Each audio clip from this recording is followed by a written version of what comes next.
Vienne, Autriche, fin 1814. Intrigues et alliances occultes se jouent dans tout ce que la capitale autrichienne compte de palais. Un véritable opéra italien qui a débuté quelques mois plus tôt avec l'abdication de Napoléon. Les négociateurs viennois ont pour but de redessiner une Europe en lambeaux après 23 ans de guerre, mais surtout ils entendent bien retrouver l'ordre de l'Ancien Régime et enterrer définitivement les idées de la Révolution française.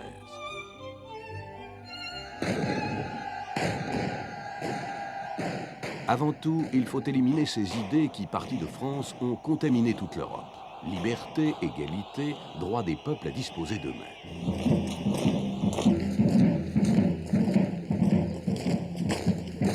D'abord semées par les soldats de la Révolution, ces idées n'ont ensuite pas cessé de s'exacerber sous l'Empire.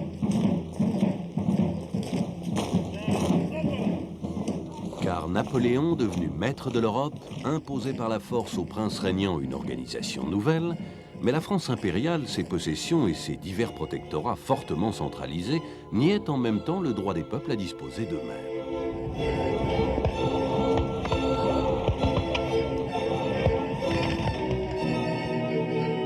Et c'est au nom de ce droit qu'apparaissent dans presque toute l'Europe des réactions anti-françaises. Ainsi, en Espagne éclate une véritable guerre d'indépendance nationale soutenue par l'Angleterre. En Italie, Foscolo et ses insurgés expriment la résistance aux réformes imposées par la France.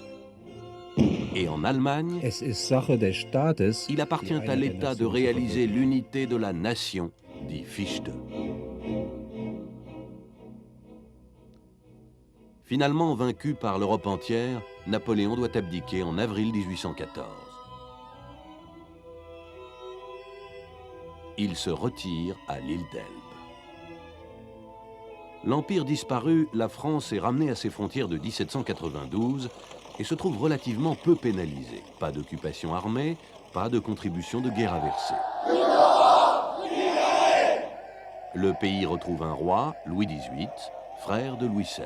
C'est le traité de Paris et c'est la Restauration. C'est pour redéfinir les territoires et les zones d'influence du reste de l'Europe que la capitale de l'Autriche rassemble donc en cette fin d'année 1814 plus de têtes couronnées qu'elle n'en a jamais eues. C'est le Congrès de Vienne. En fait de congrès, beaucoup de fêtes et de bals. Pourtant, la valse qui se joue à Vienne suit une chorégraphie précise. Concilier les ambitions parfois contradictoires des négociateurs. Qui sont-ils? Ihre Hoheit, Lord Castlereagh. Lord Castlereagh représente l'Angleterre, monarchie constitutionnelle depuis longtemps et pivot de toutes les alliances qui ont finalement eu raison de la France impériale. Prinz Metternich. Mais le personnage principal est incontestablement le chancelier d'Autriche, Metternich. Ce fidèle serviteur de la maison impériale de Vienne tient en horreur tout ce qui peut évoquer la Révolution. Der preußische Kanzler, Fürst von Hardenberg. Le chancelier Hardenberg représente le roi Frédéric Guillaume III de Prusse. Der russische Kanzler, Graf von Nesselrode. Et le tsar de Russie, Alexandre Ier, déléguera ses pouvoirs à son chancelier Nesselrode. Enfin, Talleyrand, figure inattendue, représente la France. Ancien évêque, ancien révolutionnaire, ancien ministre de Napoléon, il défend maintenant les intérêts de Louis XVIII.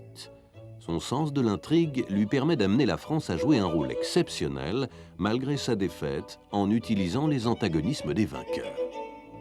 La rivalité entre Anglais et Russes, par exemple. Les Britanniques, soucieux d'expansion coloniale et de maîtrise des mers, redoutent une trop grande puissance russe sur le continent. Ils agissent donc pour que l'État prussien, de taille plus réduite que ses partenaires, prenne de l'ampleur et gagne des territoires. Or, le tsar de Russie s'imaginait déjà comme seule puissance en Europe du Nord. Il est contrarié et exige en contrepartie la majeure partie de la Pologne. Mais l'Autriche voit ainsi son influence menacée au nord. Elle réclame alors une mainmise sur les rivages méditerranéens. Et se heurte à son tour aux Anglais, qui redoutent l'installation d'une trop forte puissance près de leur position maritime. Malgré tout, on est en train de se diriger tant bien que mal vers un accord quand Napoléon quitte l'île d'Elbe. Il débarque à Golfe-Juan le 1er mars et arrive triomphalement à Paris le 20.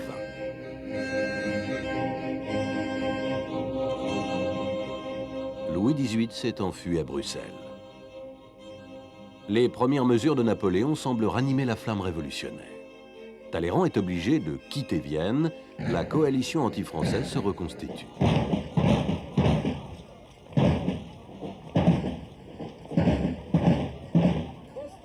Le 15 juin, l'empereur pénètre en Belgique pour devancer les armées qui se dirigent vers lui. Le face-à-face décisif se prépare à quelques kilomètres au sud de Bruxelles, dans une région vallonnée que domine le village de Waterloo. Le 9 juin, soit 9 jours plus tôt seulement, le Congrès de Vienne a prononcé ses décisions finales. L'issue de la bataille va-t-elle les contrecarrer? Le choc a lieu le 18 juin 1815. À 11 h du matin, surprises par la violence de la charge française, les lignes anglaises plient et se réfugient dans quelques fermes transformées pour l'occasion en places fortes.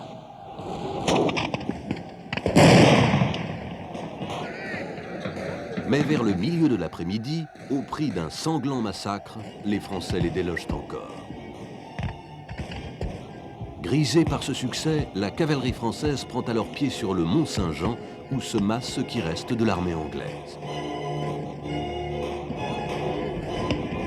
Mais Napoléon n'envoie pas l'infanterie en renfort. On vient de lui signaler de lointains mouvements de troupes sur sa droite. S'agit-il du général Grouchy et de ses 35 000 hommes qui avaient pour mission de tenir à distance les restes de l'armée prussienne défaite 3 jours plus tôt, ou des Prussiens eux-mêmes?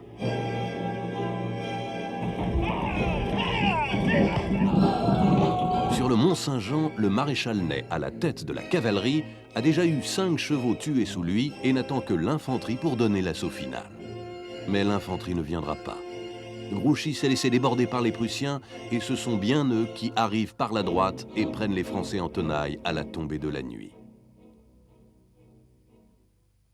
45 000 morts en une après-midi signe l'acte final de l'épopée napoléonienne.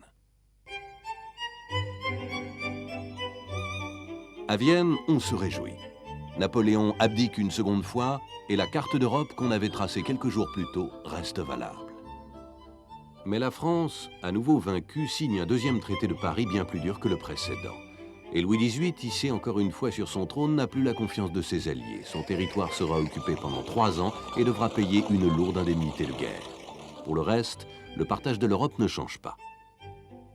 La Prusse s'étend vers l'ouest jusqu'aux marges de la France et constitue un des États tampons créés pour prévenir de nouveaux conflits. L'importance de ce pays sera désormais essentielle parmi les 39 États qui constituent la Confédération germanique.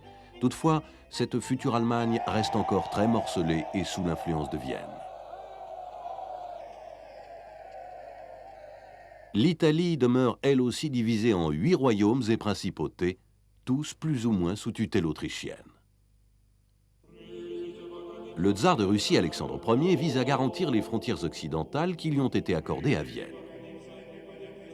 Il propose une sainte alliance des monarques orthodoxes, catholiques et protestants.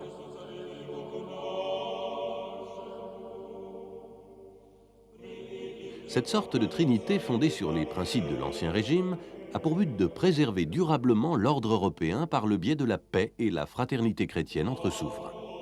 Elle prévoit la réunion régulière de congrès auxquels la France de la monarchie restaurée ne tardera pas à se joindre. Qualifiée de monument vide et sonore par Metternich, cette sainte alliance reçoit néanmoins l'adhésion de l'Autriche. Mais pas celle de l'Angleterre qui lui préfère la quadruple alliance, née de la lutte anti-française et prolongée pour surveiller ce pays où était née la Révolution. C'est sur cette double résolution que se clôt donc le Congrès de Vienne et les idées de 1789 semblent avoir vécu leurs dernières heures quand le rideau se baisse sur l'opéra viennois. Pourtant, l'agitation libérale et patriotique bouillonne déjà partout. C'est en Grèce que l'idée nationale secoue pour la première fois les empires, ici l'Empire ottoman. Puis c'est en Belgique et en Pologne, en Italie, en Serbie et en Hongrie. De toutes parts, l'idée de nation et de droit des peuples à disposer d'eux-mêmes ressurgit. Elle prend souvent un caractère révolutionnaire qui ne cessera de gagner le devant de la scène pendant tout le 19e siècle.